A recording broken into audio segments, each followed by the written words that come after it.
রহস্য কখনো আলোতে জন্মায় না। রহস্য জন্ম নেয় অন্ধকারে, আর অপেক্ষা করে কারো না কারো সত্য খুঁজে বের করার জন্য।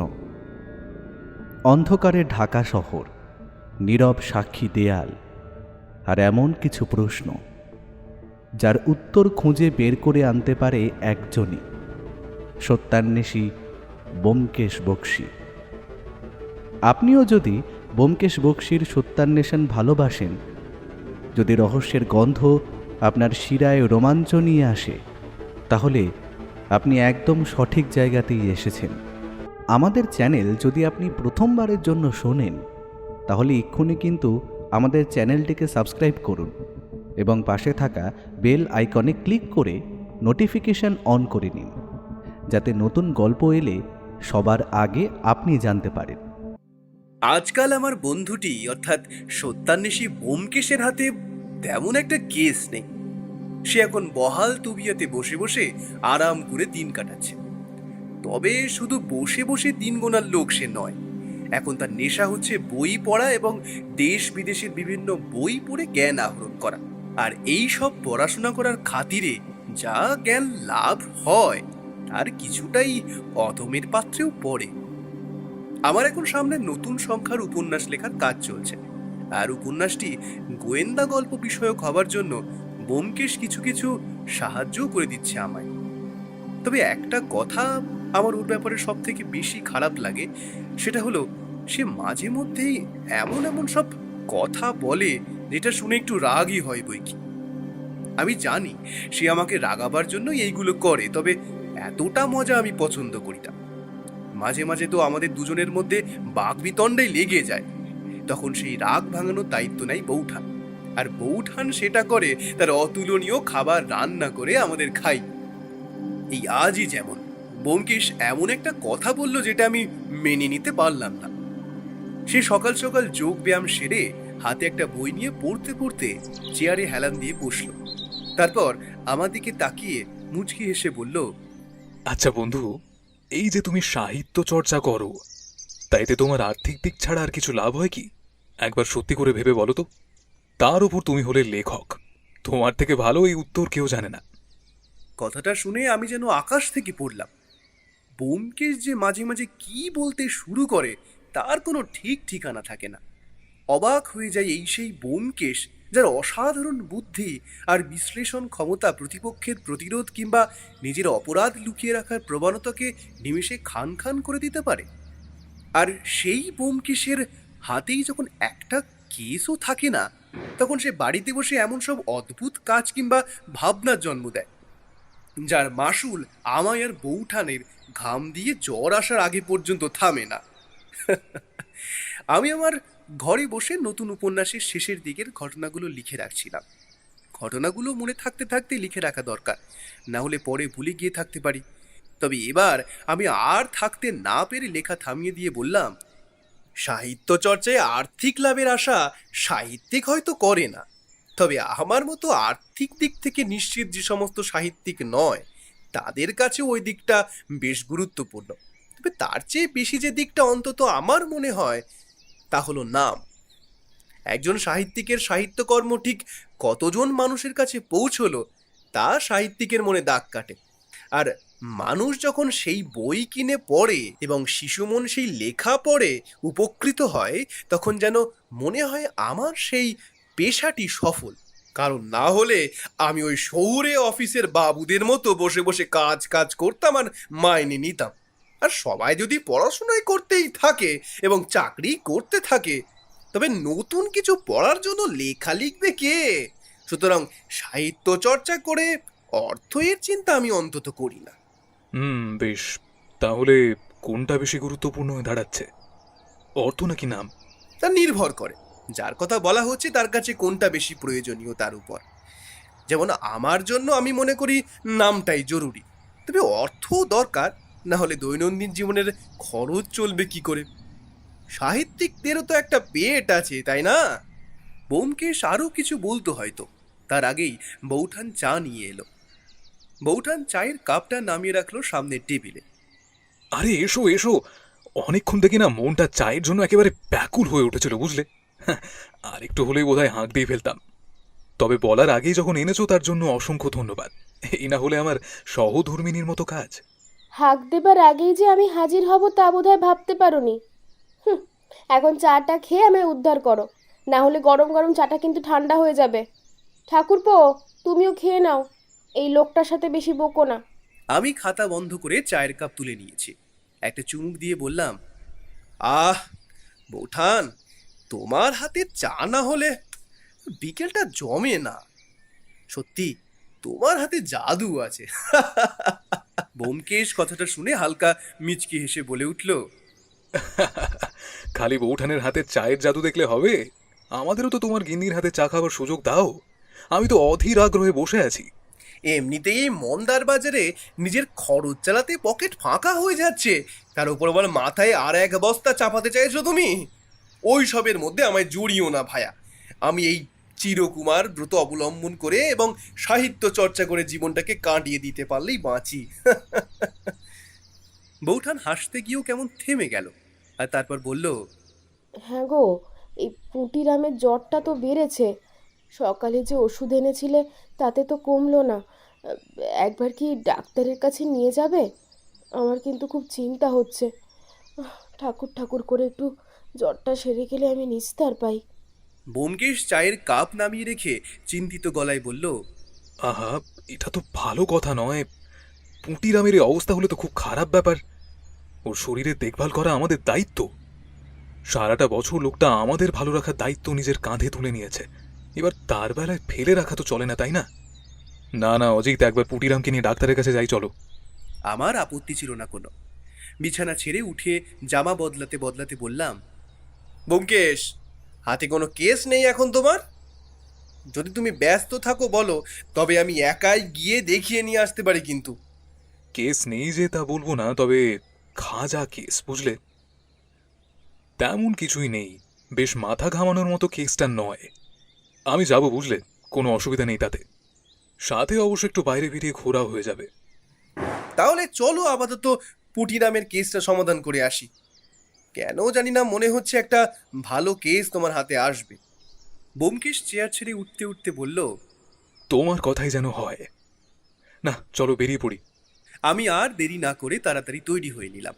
ব্যোমকেশও একটা সাদা কুর্তার পাজামা পরে বের হলো, এবং সাথে অসুস্থ পুটিরাম। এখন যতটা তাড়াতাড়ি আমাদের পৌঁছাতে হবে ডাক্তারখানায়। আজ কলকাতা শহরে বোধ করা যায় কোনো রাজনৈতিক দলের মিটিং বা মিছিল আছে। পুরো রাস্তা জুড়ে তার প্রস্তুতি চলছে, এবং লোকেদের সেই সব নিয়ে উত্তেজনার শেষ নেই। আজকাল এইসব রাজনৈতিক দলগুলির উৎপাতে রাস্তায় বেরোনো দুষ্কর হয়ে উঠেছে, আর এইসবের জন্য রাস্তায় হয় ঘন্টার পর ঘন্টা জ্যাম। কিন্তু কি আর করা যাবে, সবকিছু নিয়ে আমাদের আগে এগিয়ে যেতে হবে। আমাদেরও রাস্তায় প্রায় দেরি হয়ে গেল 30 থেকে 40 মিনিটের কাছাকাছি। ট্যাক্সি ধরে আমরা গেলাম ডাক্তারখানায়। ডাক্তারের চেম্বারের বাইরে ঢোকার মুখে একজন কম্পাউন্ডার গোছের লোককে দেখলাম ব্যোমকেশকে দেখা মাত্র নমস্কার জানিয়ে হাসল। বুঝলাম উনি ওকে চেনে এবং সমীহ করে। সেখানে গিয়ে আমরা ডাক্তার সাহেবকেও পেলাম। পুরিরামকে ভালো করে দেখে ডাক্তারবাবু বললেন, ঠান্ডা লেগেছে ওনার, আর কফ জমেছে বুকে। দুটো ওষুধ লিখে দিচ্ছি, খাওয়াবেন, আর জলটা গরম করে খাওয়াবেন। আর কাশি হলে গরম জলের গার্গেল করবেন। যে যে নিয়মগুলো বলে দিলাম অক্ষরে অক্ষরে পালন করলে এবং ওষুধ যদি সময় মতো খায়, তাহলে খুব তাড়াতাড়ি কমে যাবে। চিন্তার বিশেষ কারণ নেই। পুটিরাম ক্লান্ত স্বরে বলল, মাঝে মাঝে কাশি হয়, শুকনো কাশি ডাক্তারবাবু। একটা কাশির সিরাপ লিখে দিচ্ছি, খাবে। আপনারা ওনার খেয়াল রাখবেন কেমন? এখন যতটা বিশ্রাম দেওয়া যায় ওনাকে দিন। এই ব্যোমকেশ, ওষুধগুলো একেবারে কিনে নিয়েই বাড়ি ফিরি। বেশ, তাই হোক। আচ্ছা ডাক্তারবাবু, আপনার ফিজটা? ডাক্তারবাবু ফিজ নিতে নিতে কেমন অদ্ভুতভাবে তাকালো ব্যোমকেশের দিকে। তিনি হয়তো আগে পেপারে বা কোথাও ব্যোমকেশের নামটা শুনেছিলেন, তাই নামটা শুনে অবাক হয়েছেন হয়তো। ডাক্তারবাবু, আপনি কি কিছু বলবেন? আপনাকে দেখে মনে হচ্ছে আপনি আমায় কিছু বলতে চান। আপনার কিছু বলার থাকলে আপনি নির্দ্বিধায় বলে ফেলুন। আপনি ডিটেকটিভ ব্যোমকেশ? আগে আমি ব্যোমকেশ। তবে ডিটেকটিভ নয়, সত্যান্বেষী মাত্র। লুকিয়ে থাকা সত্যের অনুসন্ধান করাই হলো আমার কাজ। আর আপনারা যাকে পোশাকি ভাষায় গোয়েন্দা বা ডিটেকটিভ বলেন, আমি অত বড় কিছু হয়ে উঠতে পারিনি, তাই নিজেকে নিজেই নাম দিয়েছি সত্যান্বেষী। তবে আপনার কিছু বলার থাকলে আপনি বলতে পারেন। তার কথা শুনে কিছুক্ষণ ডাক্তারবাবু ভাবলেন এবং তারপর অত্যন্ত নমনীয় স্বরে আস্তে আস্তে বললেন, আসলে একটা সমস্যা নিয়ে বেশ কিছুদিন ধরে আমি চিন্তিত। ব্যাপারটার সমাধানে যদি আপনি সাহায্য করেন, আপনার পারিশ্রমিক যা চান আমি দেব। এই রহস্যটা বড়ই অদ্ভুত এবং আমার ব্যাপারটা বড়ই রহস্যজনক লাগছে। আপনার কাছে সেটা তুচ্ছ ব্যাপারও লাগতে পারে। আমি বলবো, তবে কেসটা নেবেন কিনা পুরোটাই আপনার উপর। আমি তো আর জোর করতে পারি না। আর আমি আপনার নাম শুনেছি এবং বুদ্ধির প্রশংসাও শুনেছি। সুতরাং আমি মনে করি আপনার দ্বারাই এই কাজটি সম্ভব। বেশ, বলুন। যদি আমার মনে হয় কেসটা গুরুতর, তবে নিশ্চয়ই ভেবে দেখব। আর আমার মনে হয় এই সব কথা এখানে না আলোচনা করাই ভালো। ব্যাপারটা নিয়ে যদি গোপনীয়তা অবলম্বন করতে চান, তবে আপনার বাড়ি ভালো জায়গা। এবার আপনি বলুন। ডাক্তারবাবু একটু ভাবলেন, তারপর এদিক ওদিক দেখে নিয়ে বললেন, আমার বাড়িতে নয়, আপনি আপনার ঠিকানাটা দিয়ে যান, আমি নিজেই চলে যাব। সেইখানেই আপনার সাথে দেখা হবে, কেমন? সেইখানেই সমস্ত ব্যাপার আমি খুলে বলবো। ডাক্তারবাবু ব্যোমকেশের হাত থেকে ওর কার্ডটা নিলেন, যেখানে আমাদের বাড়ির ঠিকানা এবং যোগাযোগ করার নম্বর দেওয়া আছে। আমরা ঠিকানা দিয়ে ওষুধ কিনে বাড়ি এলাম। পুটিরামের শরীর রাত্রির দিকে সামান্য সেরে উঠল। বৌঠান তো তার বিছানার কাছেই বসে রইল। রাত্রির দিকে সুস্থ হলো অনেকটা। ব্যোমকেশ মাঝে মাঝে গিয়ে দেখে আসছিল তাকে। আমি লেখার শেষটা এর মধ্যে তৈরি করে রাখছিলাম, কিন্তু মনের মধ্যে একটা ব্যাপার চলছিল।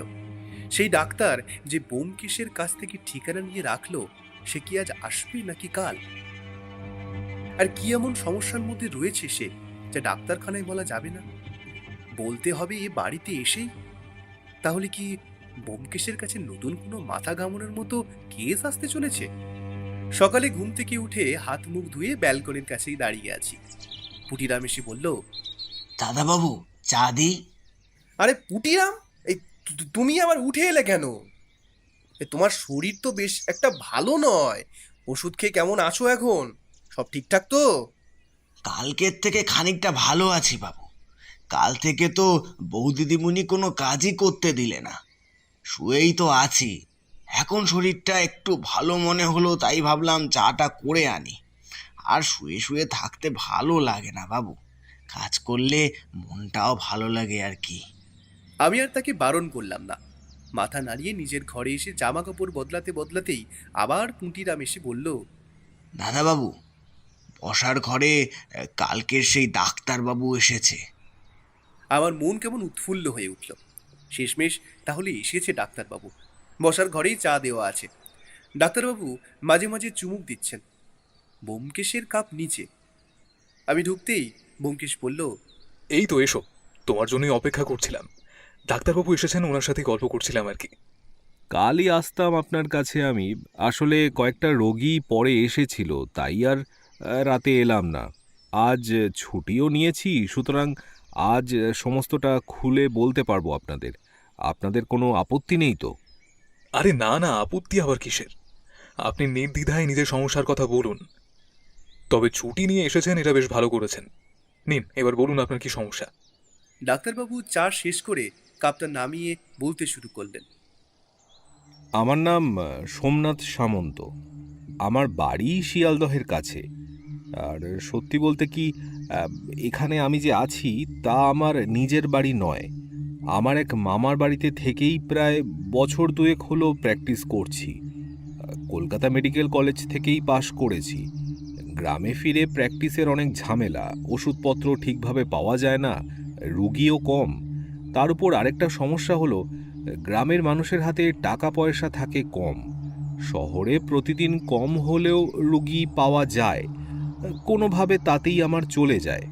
কিন্তু গ্রামে তা হয় না। আমার বাবাও ছিলেন একজন ডাক্তার, তিনি কিন্তু গ্রামেই তার প্র্যাকটিস করতেন।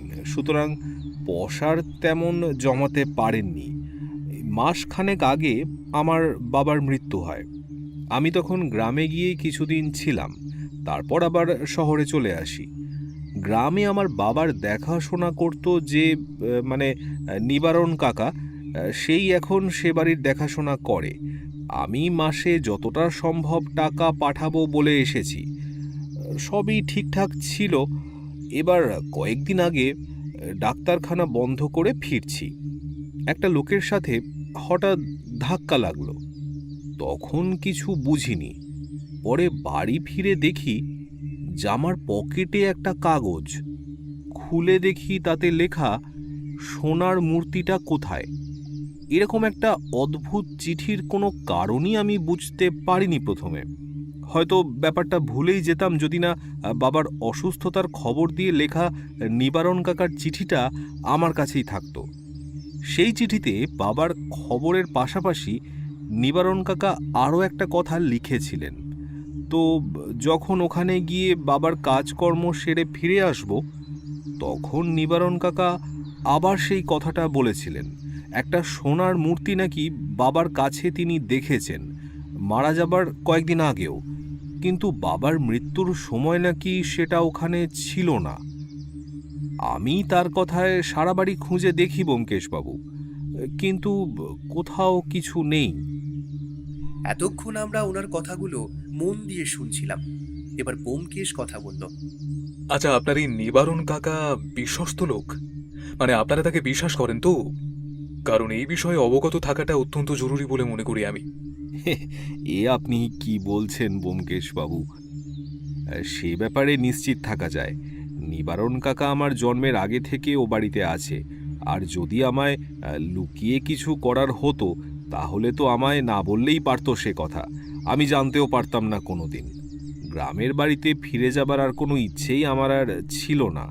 কিন্তু এই উড়ো চিঠিটা আসার পর থেকেই আমার কেমন যেন মনে একটা খটকা আসছিল বারবার। তাহলে আপনি আর নিবারণ কাকা ছাড়াও অন্য কেউ সেই সোনার মূর্তির কথা জানে, কিন্তু সেটা কিভাবে? এটা হয়তো আপনাদের পরিবারের সম্পত্তি, সুতরাং বাড়ির বাইরের লোক জানবেই বা কি করে? এই ভাবনাটায় আমার কয়েকদিন ধরে ভাবিয়ে চলেছে আমাকে।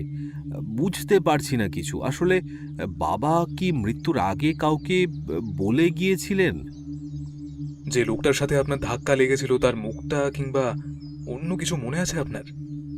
না, আমি নিজেও অনেকবার ভাবার চেষ্টা করেছি জানেন, কিন্তু কোনো লাভ হয়নি। আসলে আমি তার মুখটাই যে দেখেছি কি না তাও মনে করতে পারছি না। তবে লোকটার উচ্চতা আমার থেকে অনেকটাই বেশি, কারণ আমার কপাল তার কাঁধে ধাক্কা লেগেছিল। অন্তত যদি আমি সোজাসুজি তাকে ধাক্কা মারি, তাহলে আমার কপাল গিয়ে ঠেকবে তার নাকের কাছে। আচ্ছা, আপনি সেই সোনার মূর্তি কখনো দেখেননি বা কখনো শোনেননি তার কথা? তার মানে ব্যাপারটা আপনার কাছে একদম অজানা। না ব্যোমকেশবাবু, দেখিনি। তবে অনেক ছোটবেলায় একবার হয়তো শুনেছিলাম। আর তাছাড়া পড়াশুনোর জন্য আমি কলকাতাতেই আছি অনেক বছর, তাই সেভাবে যাওয়া হয়ে ওঠেনি। আর একটা ব্যাপার ব্যোমকেশবাবু, বলেই ডাক্তারবাবু জানলার দিকে তাকিয়েই রইলেন কিছুক্ষণ। এমন একটা কথা তিনি বলতে যাবেন, হয়তো যা বলা ঠিক হবে কিনা তা ভাবছেন। ব্যোমকেশবাবু, বাবা আমায় ঠিক পছন্দ করতেন না, কারণ ওনার সাথে আমার চিন্তাধারা একদম মিলতো না। উনি যেমন সারাটা জীবন গ্রামে থেকে গ্রামের মানুষের সেবা করে গেছেন কম পয়সায়, আমায়ও তেমন করতে চেয়েছিলেন। কিন্তু আমার ইচ্ছে ছিল শহরে এসে নিজে কিছু করব, বড় ডাক্তার হিসেবে নাম করব। আসলে তিনি ভেবেছিলেন আমি হয়তো তার মতোই পাশ করে গ্রামে গিয়েই প্র্যাকটিস শুরু করব। কিন্তু তা না করায় তিনি খুবই রাগ করেছিলেন আমার উপর। আর সত্যি বলতে কি, তারপর থেকেই তার শরীরটা খারাপ হতে শুরু করে। আমি বারবার বোঝাতে চেয়েছিলাম এটা আমার ভবিষ্যতের ব্যাপার, কিন্তু তিনি কিছুতেই বুঝতে চাইতেন না। আপনার মা কি আপনার ছোটবেলাতেই মারা গিয়েছিলেন? ডাক্তারবাবু এই প্রথম একটু অবাক হলেন, তারপর বললেন, কথাটা আপনি কেন বলেছেন আমি বুঝতে পেরেছি ব্যোমকেশবাবু, তবুও আপনার মুখ থেকেই শুনতে চাই। না মানে আপনার এই গোটা কথায় আপনার মায়ের কোনো উল্লেখ নেই, এমনকি ছোটবেলার কথা বলার সময়ও আপনি সে কথা বলেননি। তার মানে আপনার স্মৃতিতে আপনার মায়ের কোনো কথাই নেই। যতদূর মনে হয় অনেক ছোটবেলাতেই তিনি মারা যান, তাই তো? ডাক্তারবাবু ম্লান মুখে আস্তে আস্তে বলল, আপনার অনুমানই ঠিক। আমার জন্মের সময়ই মা মারা যান, তাই নিবারণ কাকাই বলতে পারেন কোলে পিঠে করে আমায় মানুষ করেছেন। তাই নিবারণ কাকার কোনো পরিবার নেই? মানে উনি কি সবসময় আপনাদের বাড়িতেই থাকেন? তার একটা পরিবার আছে বলে শুনেছিলাম, তবে তার কে কোথায় আছে সেটা বলতে পারবো না। সত্যি কথা বলতে আমার সে বিষয় নিয়ে কোনো কৌতূহল হয়নি কোনোদিন। উনি এত বছর ধরে আছেন আমাদের সাথে, তাই ও বিষয় নিয়ে তাকে জিজ্ঞেস করা হয়ে ওঠেনি। আপনার কাছে আমার আসার কারণটা আপনি নিশ্চয়ই বুঝতে পারছেন আশা করি। ব্যোমকেশ কেমন যেন চিন্তিত মুখে বলল, তাই এই মুহূর্তে আপনি আমার কাছ থেকে ঠিক কি ধরনের সাহায্য চাইছেন? আমি চাইছি যদি কোনো দামি জিনিস থেকেই থাকে তাহলে তা খুঁজে বার করতে। এই উড়ো চিঠিটা না এলে আমি এতটা ভাবতাম না, কিন্তু ওটা যখন এসেছে তার মানে কিছু একটা আছে, আর সেটা অন্য হাতে যাবার আগে আমায় খুঁজে বার করতে হবে। আরেকটা ব্যাপারও আছে। কি ব্যাপার? নিবারণ কাকা একা থাকেন ওখানে। যারা কলকাতা পর্যন্ত আমার পিছু করে এসেছে তারা যদি ওই মূর্তির লোভে বাড়িতে হামলা করে, তখন নিবারণ কাকা একাই বা কি করবে? সুতরাং আমি চিন্তা করছি ওনার যদি কোনো বিপদ হয় তখন আমরা কি করব। তাই আমি চাইছি আগে থেকেই জিনিসটা খুঁজে বার করতে। তাহলে তো আমাদের একবার আপনার গ্রামের বাড়িতে যেতে হবে। সেখানে গিয়ে সবটা না দেখা পর্যন্ত তো কিছুই বোঝা যাবে না, তাই না? আর ওই একটা উড়ো চিঠি ছাড়া আর কোনো কিছু ঘটেছে আপনার সাথে? মানে শুধু চিঠির ওপর ভরসা করে তো এগোনো যায় না। জিনিসটা সত্যি আছে কিনা তার প্রমাণ কিন্তু আমরা পাইনি। ঠিক বলতে পারবো না, তবে ওই চিঠিটা পাবার পর থেকে রাস্তাঘাটে একটু দেখে শুনেই চলতাম। মাঝে মাঝেই মনে হতো কেউ যেন আমায় অনুসরণ করছে। এবার সেটা আমার ভুল কিনা তা তো আমার জানা নেই, তবে বারবার মনে এটাই সন্দেহ হয় যে কেউ আমার পিছু নিয়েছে। এবার আমি আপনার উপর দায়িত্ব দিয়ে একটু নিশ্চিন্ত হতে চাই। আপনার গ্রামের বাড়িতে নিবারণ কাকা ছাড়া আর কেউ থাকে না, এই ব্যাপারে আপনি নিশ্চিত? আর আপনি নিজে কাউকে এই ব্যাপারে বলেননি তো? যেমন আপনার বন্ধু বান্ধব বা পরিবারের কেউ? আপনি এই ব্যাপারটায় বারবার জোর দিচ্ছেন কেন ব্যোমকেশবাবু? আর আমি তো নিজেই তো এই ব্যাপারটা ভুলেই গিয়েছিলাম। এমনকি চিঠিটা পাবার পর থেকে গ্রামে একবার যাব কি যাব না তা নিয়েও ভাবনায় ছিলাম। কাল আপনারা যখন আমার এখানে এলেন তখন প্রথমে আমি চিনতে পারিনি, পরে আপনার নাম শুনে আমার মনে হলো আপনাকে একবার সবটা জানাই। তবে ওখানে বলার সাহস পাইনি, কারণ বলা তো যায় না যদি কেউ আমার পিছনে থাকে, কেউ যদি শুনতে পায় সব। ব্যোমকেশ মাথার পিছনে হাত নিয়ে হেলে কি যেন ভাবতে লাগলো। তারপর উঠে হাত দুটোকে মুখের সামনে রেখে বলল, তা আপনি গ্রামের বাড়িতে কবে যাবেন বলে স্থির করেছেন? না মানে তবে আমরা দুজন একসাথে আপনার সাথেই চলে যাব সেখানে।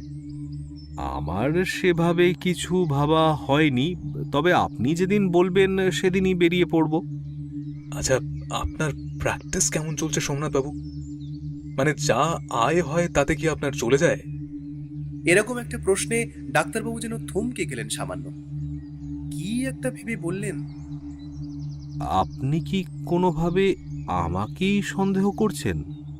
দেখুন ব্যোমকেশবাবু, যদি কিছু থেকে থাকে তাহলে তা আমারই প্রাপ্য।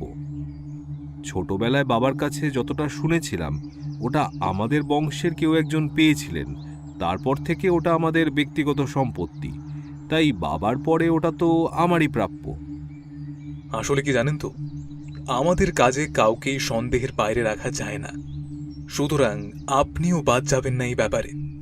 আর আপনার বাবার সাথে আপনার সম্পর্ক খুব একটা ভালো ছিল না কিন্তু, তা আপনি নিজেই বলেছেন। আর ব্যোমকেশ থেমে কথা বদলে ফেলল যেন এক মুহূর্তে। তারপর বলল, ওই চিঠিটা আর নিবারণ কাকার চিঠিটা আপনার কাছে আছে? আমি সেইগুলো একটু নিজের হাতে নিয়ে পড়ে দেখতে চাই। আমি জানতাম ওগুলো আপনি চাইবেন, তাই সাথে করেই নিয়ে এসেছি। জিনিসগুলো আমি যত্ন করেই রেখেছি, আপনার চিন্তা নেই। বললেই সঙ্গে সঙ্গে বার করে দেব। ডাক্তারবাবু একটা চিঠি আর একটা ছোট কাগজ ব্যোমকেশের হাতে দিতেই ব্যোমকেশ সেটায় একবার করে চোখ বুলিয়ে আমার হাতে দিল। আমি পড়তে লাগলাম। পড়া শেষ হতেই জিনিসটা আবার ফিরিয়ে দিয়ে ব্যোমকেশ বলল, তাহলে সোমনাথবাবু, কালকের দিনটা যাক, পরশু আমরা বেরোবো আপনার গ্রামের বাড়ির উদ্দেশ্যে। ভালো কথা, আপনার গ্রামের বাড়িটি কোথায়? ডাক্তারবাবু উঠতে উঠতে বললেন, নদিয়া জেলা, তাহেরপুর।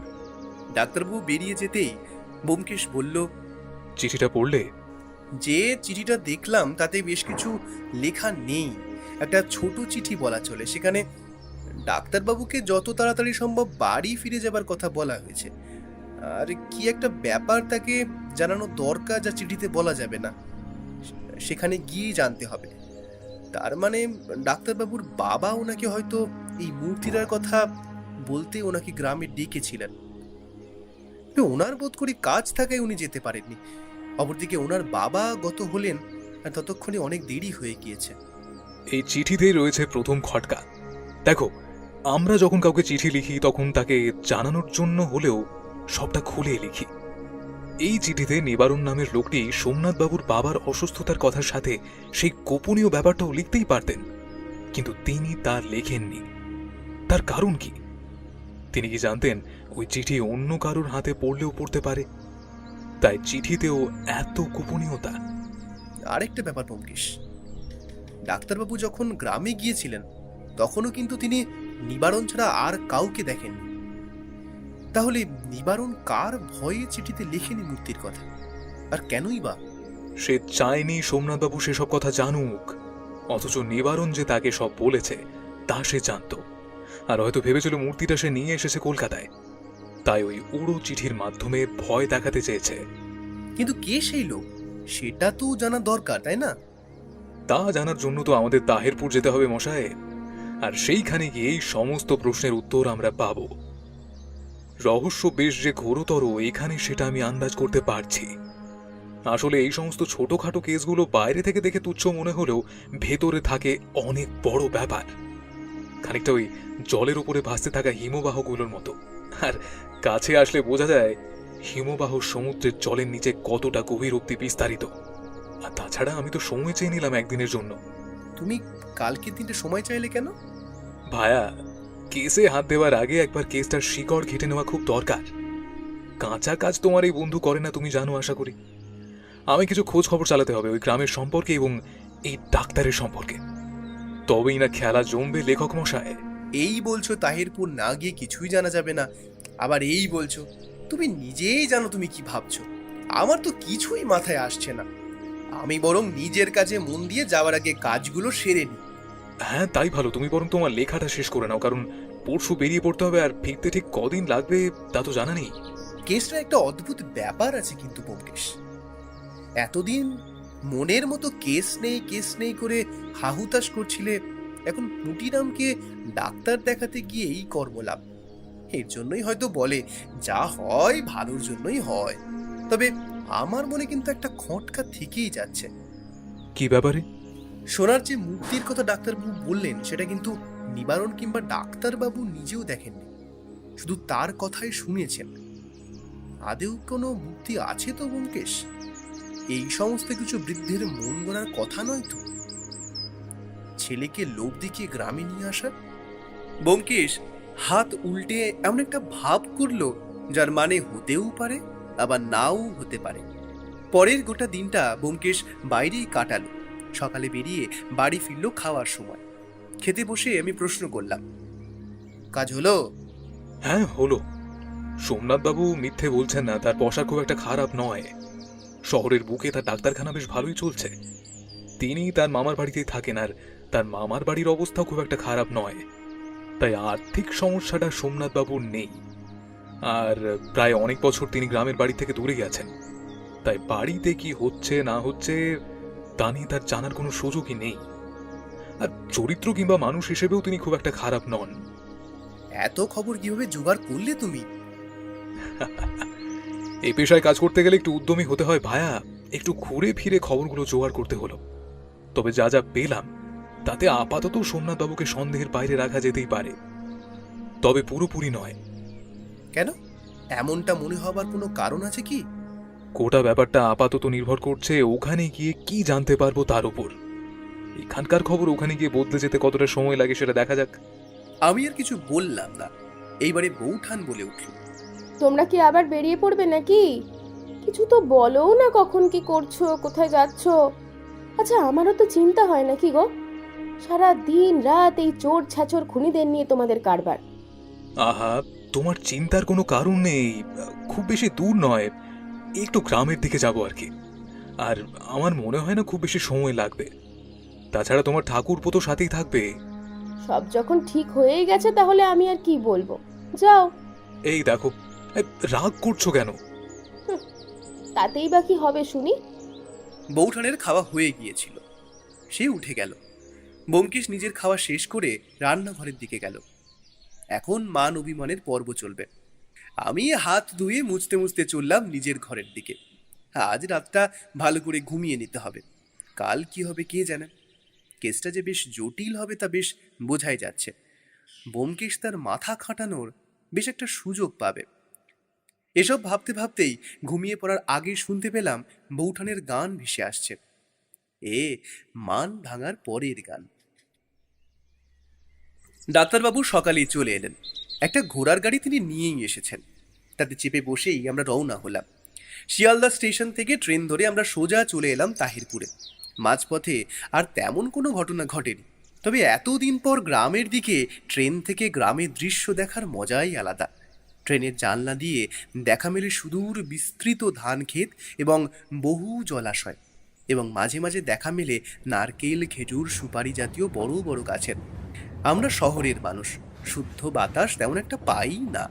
গ্রামের এই খোলামেলা হাওয়া যেন মনের মধ্যে অদ্ভুত এক আনন্দময় অনুভূতির সৃষ্টি করে।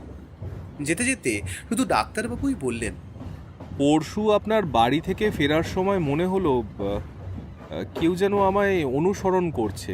রাস্তায় তখন বেশ লোক ছিল, তাই সেভাবে বুঝে উঠতে পারিনি। তবে লোকটাকে একবার দেখেছিলাম মনে হলো, আমার চেয়ে বেশ খাটো। তবে আমার সাথে চোখাচোখি হতেই ভিড়ে মিশে গেল যেন। ব্যোমকেশের কপালে চিন্তার বেশ রেশ ফুটল, তবে সে শান্তভাবেই বলল, আপনার মনের ভুলও হতে পারে, হয়তো ব্যাপারটা নিয়ে বেশি ভাবছেন বলে এমন হচ্ছে। এখন এসব থাক, আগে সেই বাড়িতে পৌঁছাই, তারপর দেখা যাবে।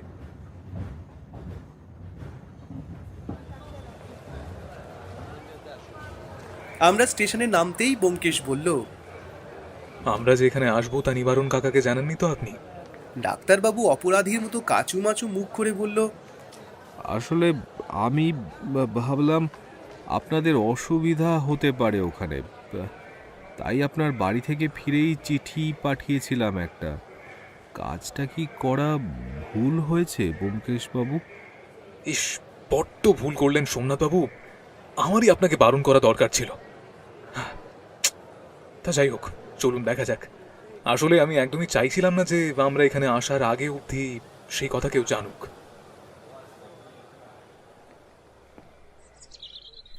বাড়িটা ছোট, তবে দোতলা। এ ধরনের বাড়ি খুব কম দেখা যায়। একতলাটা মাটি আর টিনের তৈরি, কাঠের সামান্য দেওয়াল দিয়ে ঘেরা দোতলার চারপাশটা। আমরা একতলার একটা ঘরের জায়গা পেয়েছি। নিবারণ সব সুন্দর করে পরিষ্কার করে রেখেছিল। এ বাড়িতে নিবারণ ছাড়া আর অন্য কেউ নেই। আমাদের জন্য অপেক্ষা করছিল নিবারণ। আমাদের জন্য এক প্রস্ত রান্না বান্না করেও রেখেছিল সে। আমাদের এতটা পথশ্রম আর খিদেই সত্যি খুব ক্লান্ত লাগছিল, তাই চাপ কলের জলে হাত মুখ ধুয়ে এসে খেতে বসলাম।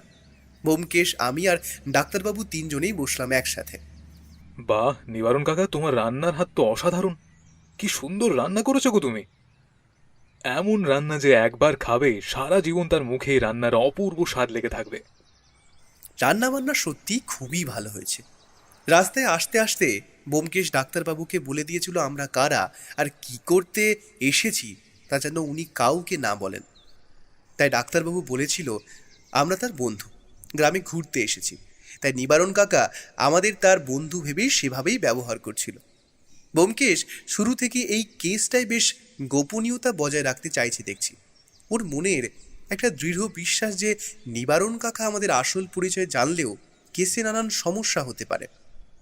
খাওয়া দাওয়ার পর আমরা একটা ঘরে শুয়েছিলাম। এখানে মোট 3টে ঘর, নিচে 2টো ঘর আর উপরে একটা ঘর, একটা রান্নার ঘর আর বাইরে বাথরুম। বিছানায় শুয়ে বললাম, নিবারণ কাকাকে বেশ সাধারণ মানুষ বলেই মনে হলো। তো তাকে সন্দেহ করার কোনো কারণ আমার মনে তো হয় না। অজিত, তুমি একটা মানুষের বাইরেটা দেখে তাকে বিচার করতে পারো না। আমি এত বছরে অনেক কেসেই দেখেছি যেখানে এমন একজন মানুষ অপরাধী সাব্যস্ত হয়েছে যাকে আমরা বাইরে থেকে ছাপোষা ভালো মানুষ বলেই ভেবে নিয়েছিলাম, কিন্তু পরে দেখা গিয়েছে সেই মানুষটাই ঠান্ডা মাথায় পরিকল্পিতভাবে সুসংগঠিতভাবে অপরাধ সম্পন্ন করেছে। সুতরাং আমি বলবো, কাউকে বাইরে থেকে দেখে নিরপরাধ ভেবে নেওয়ার কোনো কারণ নেই। প্রমাণ কথা বলবে। বুঝলাম। তা কিভাবে শুরু করবে তদন্ত, সে নিয়ে ভেবেছো কিছু? একদম ভায়া, প্রথমেই আমাদের গোটা বাড়িটা ঘুরে দেখতে হবে, তারপর একবার না হয় ভাবা যাবে। তবে তুমিও মাথা খাটাতে থাকো, দেখবে আমার আগে হয়তো তুমিই কেসের সমাধান করে ফেলেছো। এই কেসটা তুমি খুব ধীরে তদন্ত করছো মনে হচ্ছে না? আমি তো তোমায় এর আগে এভাবে রয়ে বসে তদন্ত করতে দেখিনি, তাহলে এবার কেন? আসল ব্যাপার হলো, এখানে আমাদের হাতে কোনো মোটিভ নেই আর না আছে কোনো সূত্র।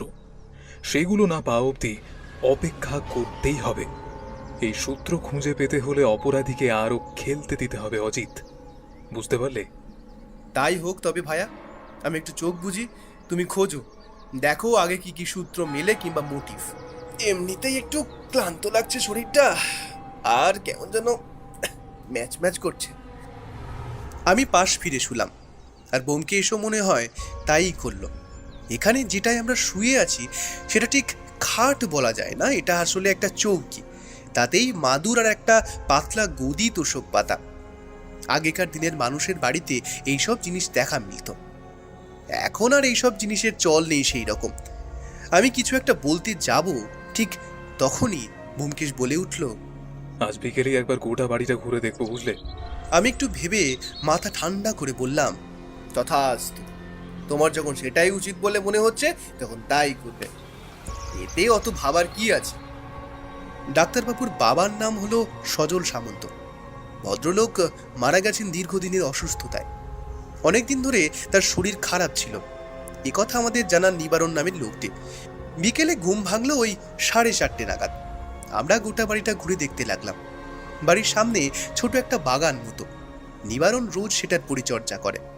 একতলার ঘরগুলো আমাদের আগেই সবটা ঘুরে দেখা হয়ে গিয়েছিল, ঘরে আসবাব খুব কম।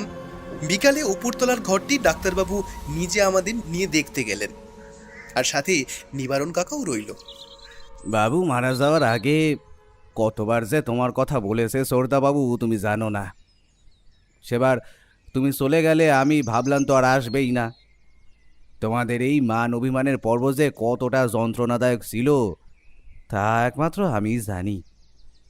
তাই বাবু চলে যাওয়ার পরে তুমি যে এই গ্রামের বাড়িতে আসবে আমি তা সত্যিই ভাবি নাই। আমার আসার ইচ্ছে যে একটুও ছিল না নিবারণ কাকা। আমার বন্ধুরা আসতে চাইলো তাই আমি ওদেরকে নিয়ে এলাম।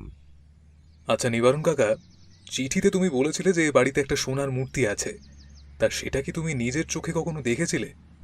একবারই মাত্র দেখেছিলাম। বাবু তখন খুব অসুস্থ। একদিন হঠাৎ আমায় ওনার ঘরে ডাকলেন। আমি যেতেই আমারে বললেন দরজাটা বন্ধ করে দিতে।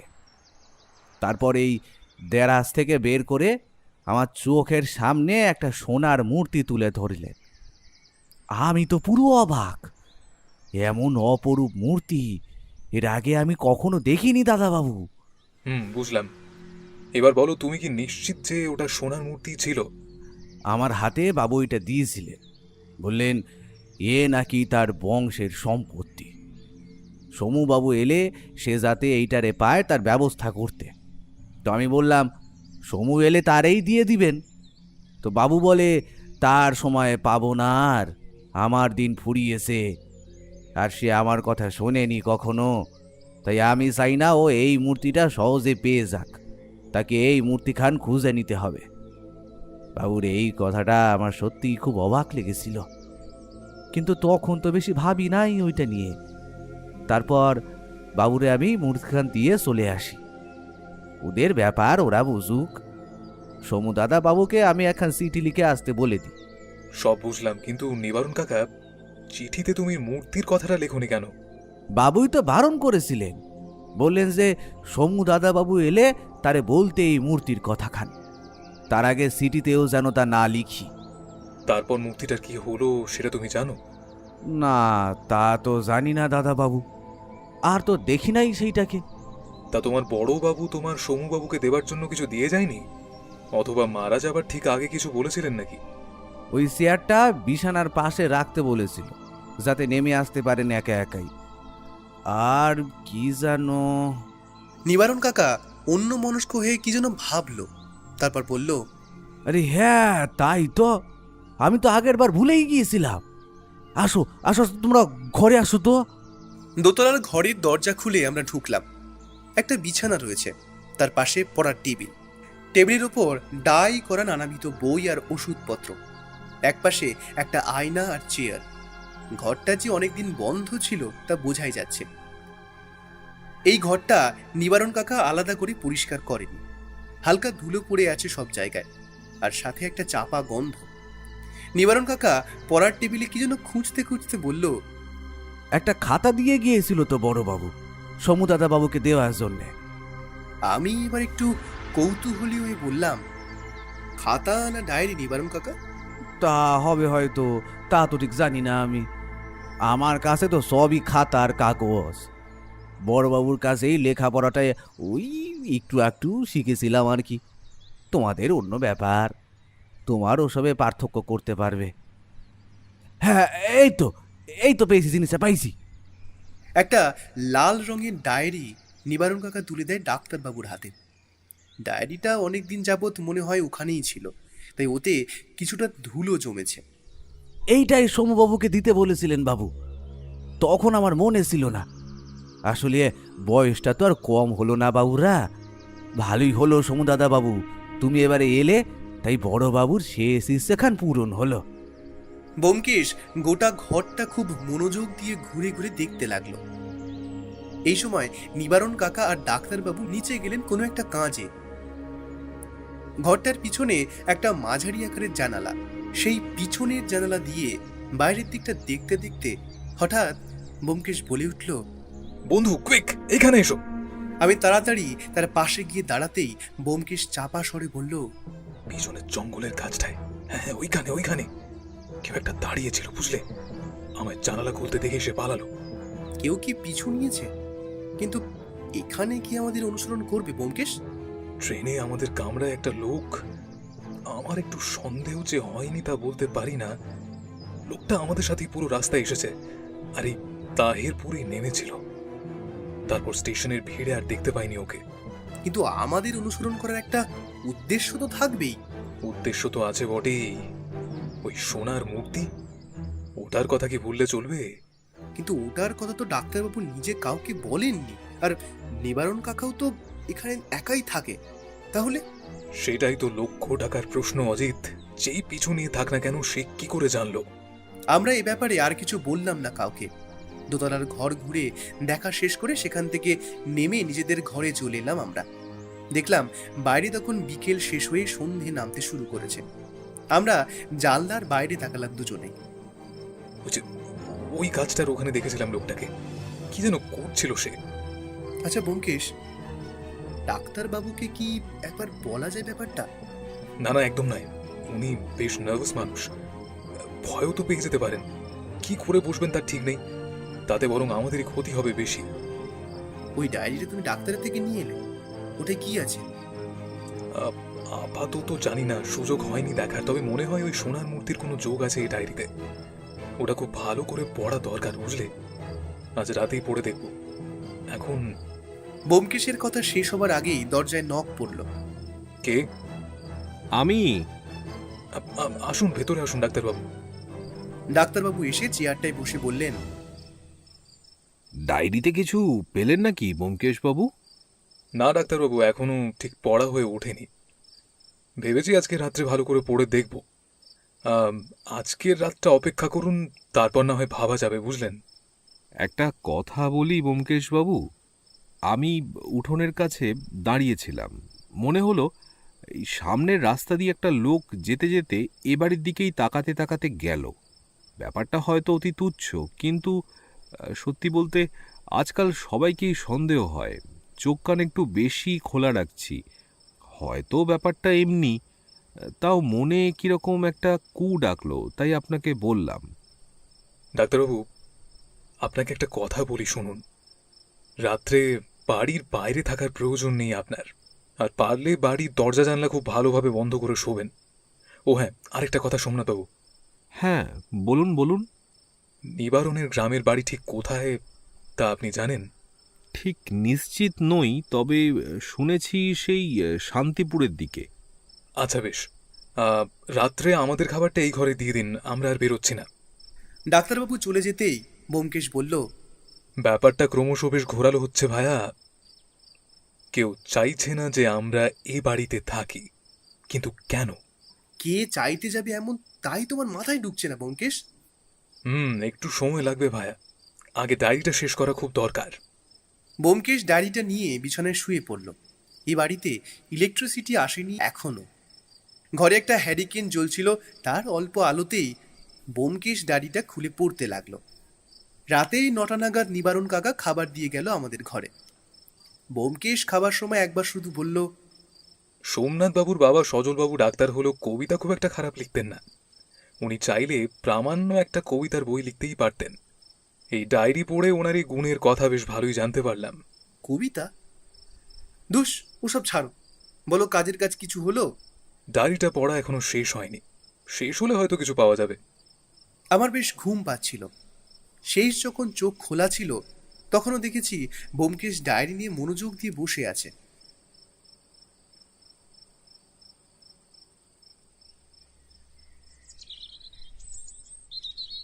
ভায়া, তাড়াতাড়ি ওঠো, পরিস্থিতি একেবারে সাংঘাতিক।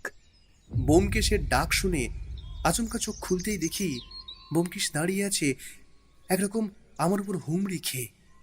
আমায় উঠতে দেখেই বলল, একবার বাইরে এসো তাড়াতাড়ি, নিবারণ কাকা খুন হয়েছে। ঘুমের রেশ তখনও কাটেনি আমার। আমি বিছানায় উঠে বসতে বসতে বললাম, খুন? কিন্তু কি করে? কাল রাতেই কেউ তাকে খুন করে গিয়েছে। কিন্তু এখন আর কোনো কথা নয়, বাইরে এসো, পুলিশ ডাকতে পাঠানো হয়েছে একজনকে। তুমি এসো তাড়াতাড়ি। বাইরে এসে দেখলাম ডাক্তারবাবু কেমন যেন বিহবল চোখে বসে আছেন ঘরের বাইরেটায়। আমি গিয়ে দাঁড়াতেই তার ম্লান গলায় কথা শোনা গেল, খুব সকালে ওঠা নিবারণ কাকার অভ্যেস। আজ আমি উঠে দেখি কাকা এখনো ওঠেনি। ডাকতে গিয়ে দেখি দরজা খোলা। ঠেলে ঘরে ঢুকতেই দেখি মেঝের উপর পড়ে আছে কাকার নিথর দেহ। একবার ভেতরটা দেখা দরকার, বুঝলে? আমি অবশ্য একবার দেখেছি, তাও আরেকবার যদি তুমি আমার সাথে যাও তাহলে নতুন কিছু পাওয়ার সম্ভাবনা বাড়তে পারে। হ্যাঁ হ্যাঁ নিশ্চয়ই, চলো, এখনই চলো। আমরা তিনজন ভেতরে ঢুকলাম। এ ঘরেও আসবাব কম, খাটিয়াতে সুন্দরভাবে বিছানা পাতা। নিবারণ কাকার মৃতদেহ মেঝেতে পড়ে আছে, চোখ বিস্ফারিত, বুকের কাছে একটা ছুরি গাঁথা আছে। মেঝেতে রক্ত ভেসে আছে, এখনো শুকিয়ে যায়নি, অর্থাৎ কাজটা হয়েছে ভোর রাতেই। ছুরিটা, এই ছুরিটা, এটাকে আমি ঘরে আগেও দেখেছি। এটা তো টেবিলের ওপরে রাখা ছিল ওইখানটায়। কিন্তু কিন্তু কে এই কাজ কে করলো? আচ্ছা ডাক্তারবাবু, কাল আপনাকে আমি দরজা জানলা খুব ভালো করে বন্ধ করে ঘুমোতে বলেছিলাম, আপনি কি তা করেছিলেন? হ্যাঁ, আমি তো নিবারণ কাকাকেও বলেছিলাম, তো কাকা বলল গ্রামে দরজা বন্ধ করেই ঘুমানো ভালো, না হলে কখন কি ঢুকে পড়ে তার কোনো ঠিক নেই। তাহলে তো দরজা খুলে রাখার কারণই নেই কোনো। তবে নিবারণ কাকা দরজা খুললো কেন? চেনা কেউ কি তাকে ডেকেছিল? আরে ওই দেখো, ওটা কি? বলেই ব্যোমকেশ একটু এগিয়ে গিয়ে মেঝের উপর থেকে একটা কি তুলে নিল। তারপর সেটা হাতের উপর রাখতেই দেখলাম একটা লকেট। সেটা আমি হাতে নিয়ে দেখছি, তখনই ডাক্তারবাবু একটু অবাক ভঙ্গিতে বললেন, এটা তো নিবারণ কাকার গলাতেই ছিল, এটা তারই লকেট। এমন সময় বাইরে পুলিশের গাড়ির শব্দ পাওয়া গেল। পুলিশ দেখে বাইরের লোকজনের ভিড়ও হয়েছে। একটা কনস্টেবল তাদের হাঁটিয়ে দিল। পুলিশ অফিসার ভেতরে এসে বললেন, কই দেখি লাশ কোথায়? এই যে ভেতরে আসুন ইন্সপেক্টর বাবু।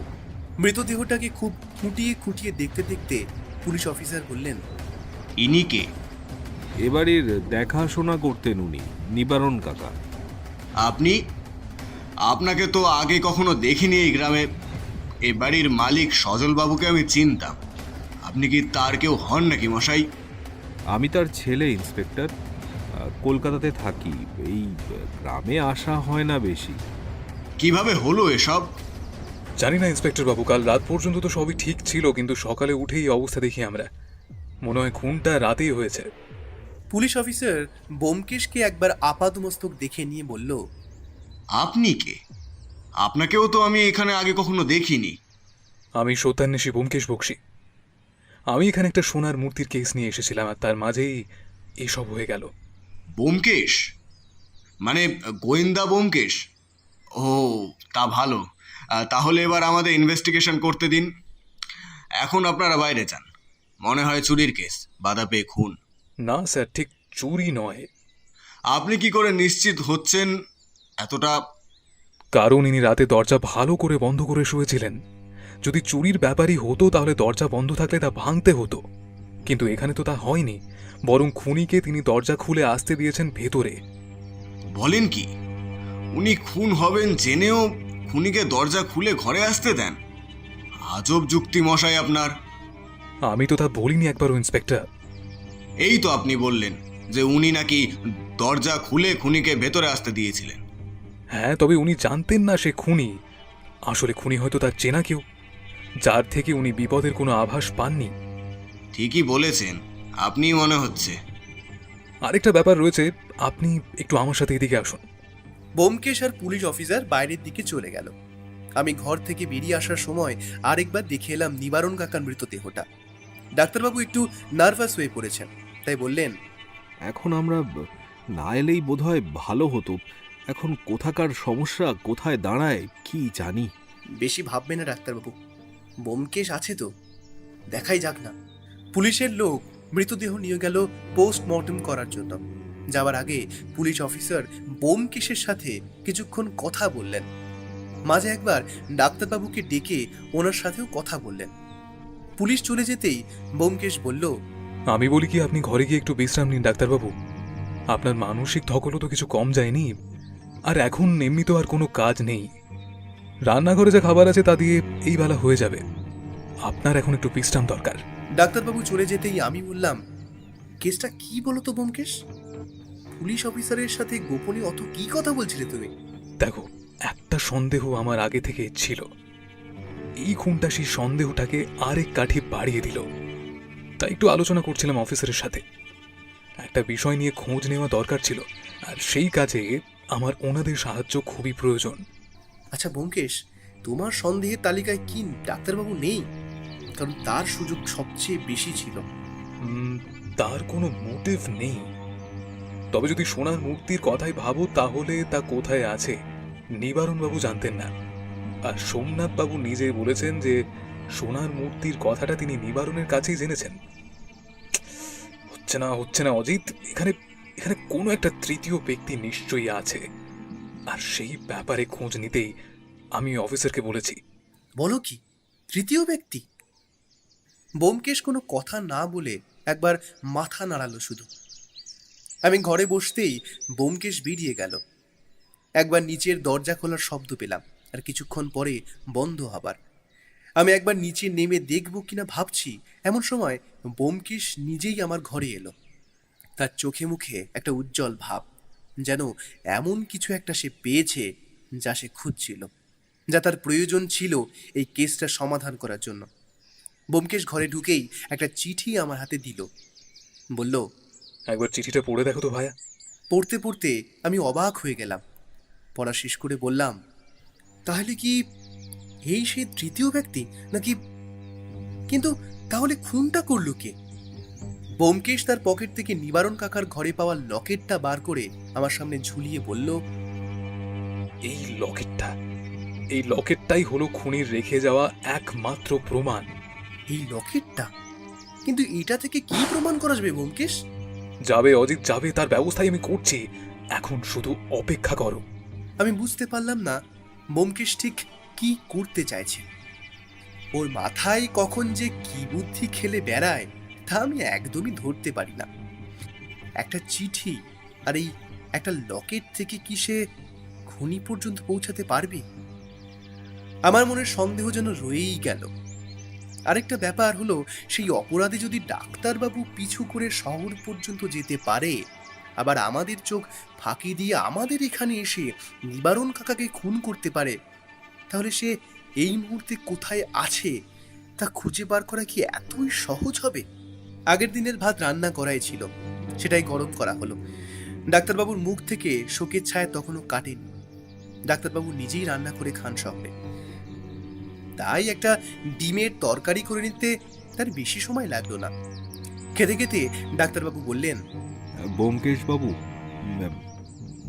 বলছি আর এখানে থাকতে হবে না।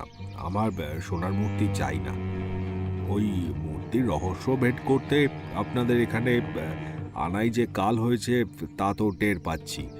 যে বা যারা নিবারণ কাকাকে খুন করতে পারে, তারা যদি আবার আমার উপর আক্রমণ করে, তাই আমার মনে হয় ফিরে যাওয়াটাই তো ভালো হবে, তাই না? না সোমনাথবাবু, আপনার এই অনুরোধটা আমি রাখতে পারলাম না। একটা কেস মাঝপথে ছেড়ে আমি ফিরে যাইনি কখনোই। এটা আমার নিয়ম। হয় আমি কেসের সমাধান করেছি, আর না হয় কেসটা আমি চালিয়ে গেছি যতদিন আমার মনে হয়েছে। আর আমি জানি সোনার মূর্তিটা আছে আপনার বাবা সজলবাবুর ঘরেই। তার ডায়েরি পড়তে গিয়ে আমি লক্ষ্য করেছি তার লেখা প্রতিটা কবিতায় জীবনমুখী। একমাত্র শেষের কবিতাটা আলাদা, আর সেই কবিতার শেষে লেখা আছে আপনার নাম, মানে কবিতাটা আপনার জন্যই লেখা হয়েছে। কবিতাটা পড়েছো তুমি? আলবাত পড়েছি অজিত। আচ্ছা দাঁড়াও, তুমি নিজেই পড়ে নাও। বলে ব্যোমকেশ খাবার টেবিল থেকে উঠে নিজের ঘর থেকে সেই ডায়েরিটা এনে আমার হাতে দিল। আমি এক হাতে ডায়েরি নিয়ে পড়ে দেখলাম, এখান থেকে বাইরেটা দেখা যায় রোজ। বর্ষা আসে, শীত আসে, আবার চলে যায়। ওই যে দূরের গাছটা শুকিয়ে যাচ্ছে কদিন ধরে, আর ঘরে একটা মানুষ মিশে যাচ্ছে বিছানায়। রোদের আলোর মতো কিছু থেকে যাক এখানে। আমি ডানায় ভর দিয়ে এসে বসবো ছোট্ট কাঁচটায়। যদি আমার কেউ আসে নিয়ে যায়, অন্য কেউ যেন না দেখে, না পায় হাতে। আমি অবাক হয়ে বললাম, এ আবার কেমন কবিতা? এ তো মনে হচ্ছে মনের কয়েকটা কথা লেখা আছে, সেটাও কিছু অসংলগ্ন ভাবে। সজলবাবু অসুস্থ ছিলেন, মৃত্যুর কাছাকাছি, প্রায় মৃত্যুর দোরগড়ায় বললেই চলে। সেই সময় যে তিনি এমনই কবিতা লিখবেন তা তো স্বাভাবিক, কিন্তু আসলে এই কবিতার মধ্যে দিয়ে তিনি কিসের কথা বলেছেন আমি বোধহয় বুঝতে পেরেছি অজিত। কি বুঝতে পেরেছেন আপনি? এর মধ্যে দিয়ে কি বাবা আমাকে কোনো বার্তা দিয়ে যেতে চেয়েছেন? হ্যাঁ ডাক্তারবাবু, উনি যেটার কথা বলছেন সেটা একটা জানালা। আমি আর ডাক্তারবাবু দুজনেই একসাথে অবাক হয়ে বললাম, জানালা? কোন জানালা? আর শুধু শুধু জানালার কথাই বা বাবা লিখে গেছেন কেন? আপনারা ভেবে দেখুন, সজলবাবুর ঘরের জানালা দিয়ে বাইরে যে গাছটা সোজাসুজি দেখা যায় সেটা প্রায় শুকিয়ে গিয়েছে, হয়তো মরেই গিয়েছে। আর এখান থেকে বাইরে দেখা যায় মানে তো জানালার ভেতর থেকে বাইরের দৃশ্য। তিনি নিজে যে আর খুব বেশি দিন বাঁচবেন না তা তিনি বুঝেছিলেন, কারণ তিনি নিজেও একজন ডাক্তার ছিলেন। শরীরের ঠিক কোন কোন লক্ষণগুলো আসন্ন মৃত্যুর আভাস দেয় তা তার খুব ভালো করেই জানা ছিল। এই কবিতাটা একটা সংকেত। এতেই আছে মূর্তিটার হদিশ। ওই জানালাতেই বা জানালা সম্পর্কিত কোনো জায়গাতেই উনি ওই মূর্তিটা লুকিয়ে রেখেছেন, কিন্তু জানালার কোথায় সেটা লুকিয়ে রাখা আছে এটাই এখন সব থেকে বড় প্রশ্ন।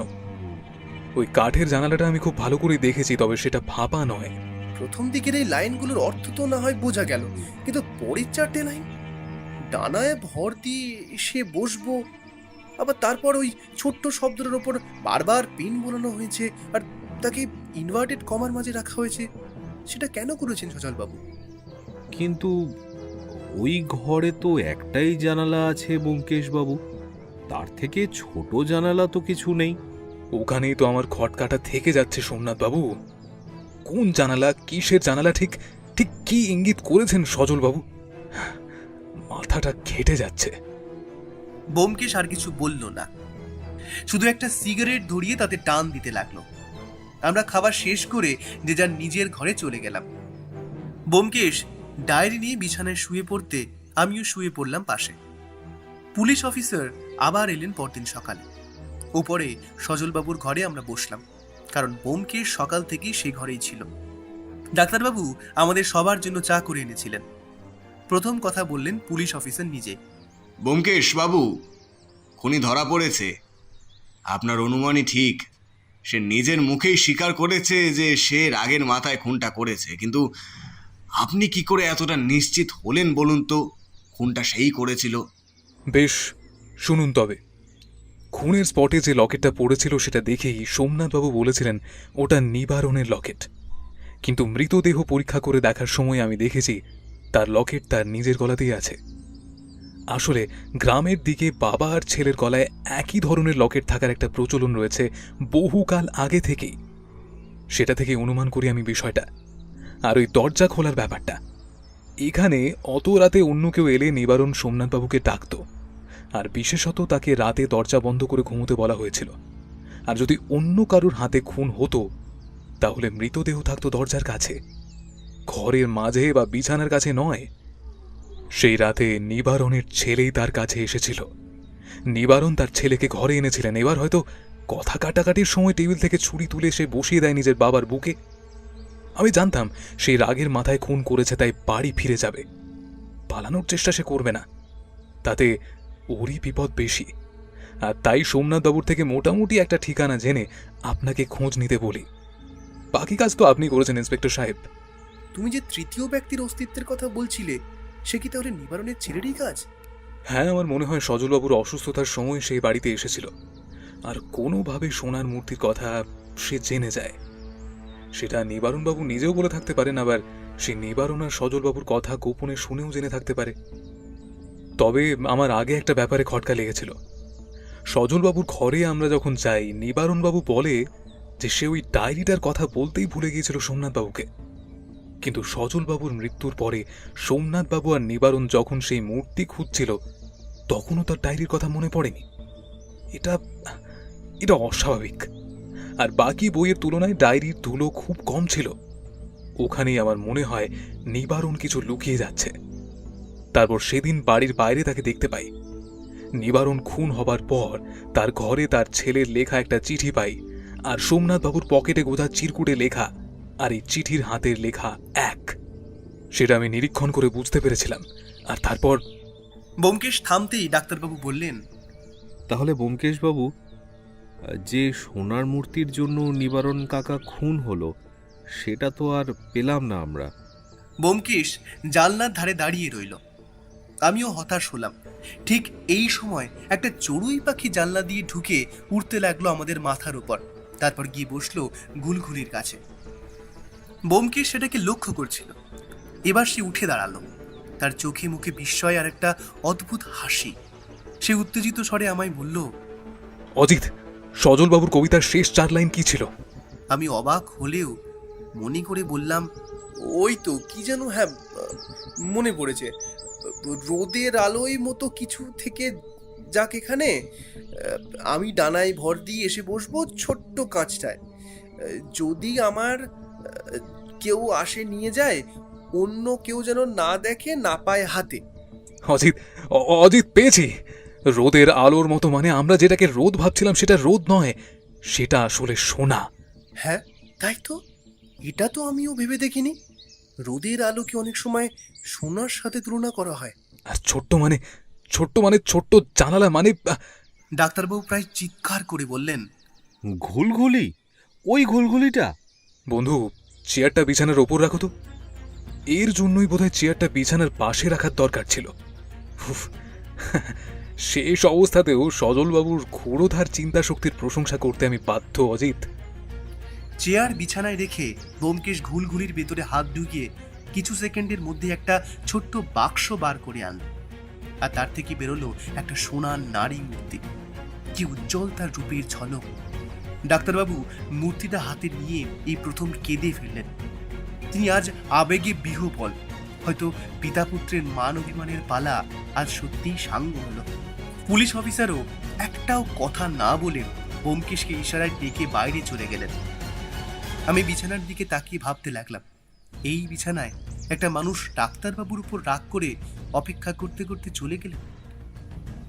পুত্রের জন্য রেখে গেলেন নিজের বংশের শ্রেষ্ঠতম ঐতিহ্যটা, আর তার জন্যই ডাক্তারবাবু আজ কাঁদছেন। এই মূর্তিটার দাম যাই হোক না কেন, এটা তার কাছে অমূল্য। কিছু সময় পরে পুলিশ অফিসার বিদায় নিলেন। ভায়া অজিত, এই গ্রামটা পুরোটা ঘুরে দেখতে বড্ড ইচ্ছে করছে, বুঝলে? চলো আজকের দিনটা এখানেই কাটাই, কালকে বেলা ট্রেনে না হয় কলকাতা রওনা হওয়া যাবে।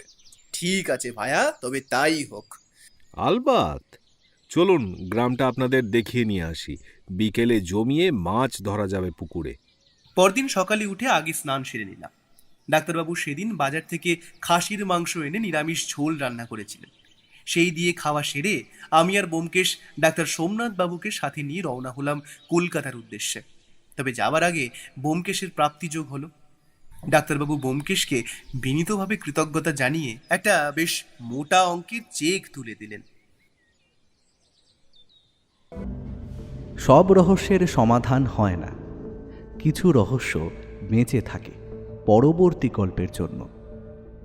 আজকের মতো ব্যোমকেশ বিদায় নিল, কিন্তু শহরের অন্ধকার জানে এই শেষ নয়, কারণ যেখানে রহস্য আছে সেখানে ফিরে আসবেই সত্যান্বেষী ব্যোমকেশ বক্সী। ভিডিওটি যদি আপনার ভালো লেগে থাকে তাহলে লাইক করুন, আর তার সঙ্গে হাইপ দিতে ভুলবেন না।